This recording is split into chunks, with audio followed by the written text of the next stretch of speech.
what's your take right now on the Nats? Obviously, they're the best team by far in that division. Where do you think they stack up compared to the other good teams in the National League? And then what are they going to do about the bullpen?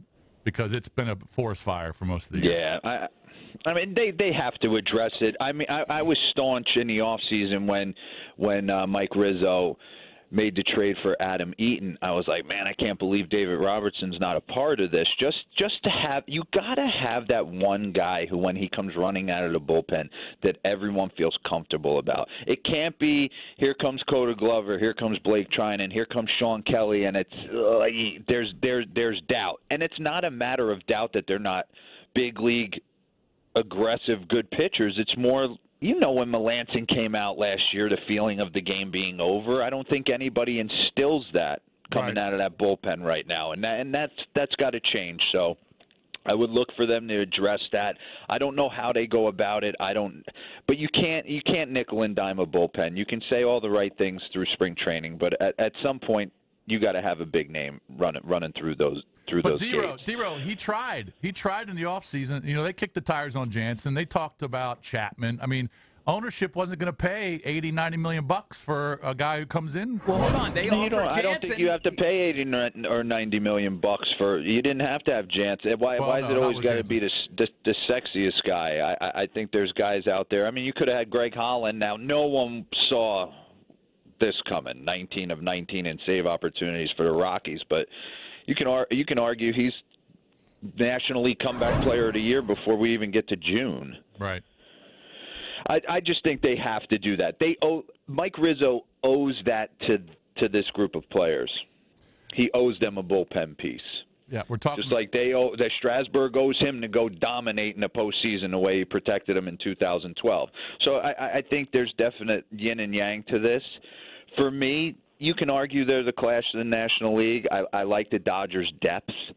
I think the Dodgers on a nightly basis, they can withstand guys going down 62. I don't necessarily know what their starting rotation is, because I think every week they decide who it's going to be, whether it's going to be Urias or Brandon McCarthy or that route. I think Washington, their rotation 1 through 4 is as good as anybody. You throw Joe Ross in there and what he did the other day. Yeah, 1 through 5, they're as stout as anybody, but they can't have anybody go down. How do you explain the Bryce resurgence? We just think he obviously must have been kind of strange to us, but maybe we're wrong. A bad year. What do you attribute it to? He had to have something going on, right? Yep. That's what I would think. There had to be something. You don't take a full in May or whenever it was in the season right after that kind of Joe Madden walked him 13 times and hit him 3 times and never allowed him to get the bat going. And then he took a swing at Nats Park and almost like doubled over in pain. Mm-hmm. I remember that. Just a swing and a miss. And it was almost like, I don't know if he's got a pinched nerve in his neck, if his knees bug. No one knew. And Bryce never allowed you kind of behind the curtain, and that's something I've realized about him. He has put up a wall as far as media is concerned. He'll answer the questions, but he's gonna give you the Bill Belichick answers. That's a Jason Worth effect, I think. Because Derek Jeter answers, man, leaves me wanting more. That's a Jason Worth thing, though, don't you? Because that's been kind of like his mentor.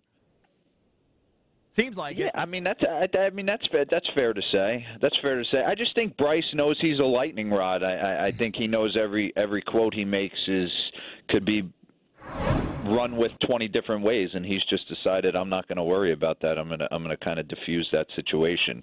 For us in the media, I don't like it, but I get what he's doing.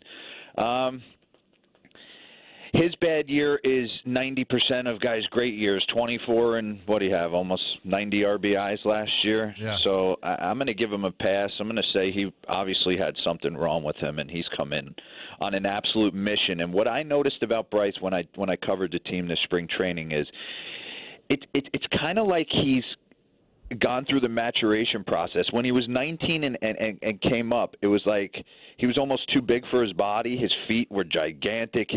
Everything was just kind of moving all over the place, and you could hear him running down first base like these heavy feet and running into walls in the outfield. And I just feel like he's kind of gotten to a place in his career where he knows what weight he plays good at. He's got his nutrition down. He's got his lifting regimen down. I just feel like his body, when I watch him on a nightly basis, is just moving right, and he knows he's going to stay healthy and in the slot. Yeah, he's locked in. He looks really good. I don't know if you probably didn't see it, but last night in the bottom of the first, Turner was on an error, and then Worth walked, and Bryce just missed a pitch. He popped it up to kind of shallow right, and he let out the loudest F-bomb. You could hear it through the TV, and then he went to the dugout and he was throwing F-bomb. He was so pissed he missed that pitch. Oh man, he's a special guy. You know, one of my favorite play. I gotta be honest, like, I don't know how Mike Rizzo pulled this one off. He must have looked like he was 12 years old in the minor leagues or something, because on a nightly basis, and he hasn't even gotten hot yet. Trey Turner is one of my just faves.